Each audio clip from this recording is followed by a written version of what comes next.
Hi friends, ముందుగా అందరికీ వినాయక చవితి శుభాకాంక్షలు. ఈరోజు వీడియో ఏంటంటే మన ఇంట్లో మనమే గణేష్ మూర్తిని ఎలా తయారు చేసుకోవాలనేది. ముందుగా చూశారు కదా, మట్టిలో కొద్దిగా పసుపు గంధం కలిపి ముద్ద కింద తయారు చేస్తాం.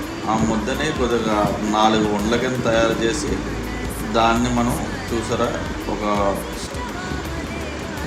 ఫేస్ కూడా పెడుతున్నాము. ఫేస్ చెవులు కూడా తయారవుతున్నాయి. అలాగే స్టెప్ బై స్టెప్ ఒకటి మనం 4 ఉండలు అన్నాం కదా. ఫస్ట్ ఉండ బొజ్జ కింద, 2 ఉండలు పొడవుగా చేసి కాళ్ళు కింద, చెవులకి చిన్న ఉండలు 2 అలా పెట్టుకుంటూ స్టెప్ బై స్టెప్ అది చూసారు కిరీటాలు పెట్టి కంటితో చేస్తున్నాను.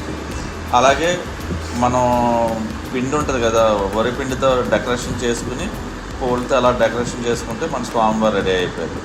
చూసారా ఎంత అందంగా ఉందో. అలాగే మన ఛానల్ సబ్స్క్రైబ్ చేసి సపోర్ట్ చేయండి ప్లీజ్.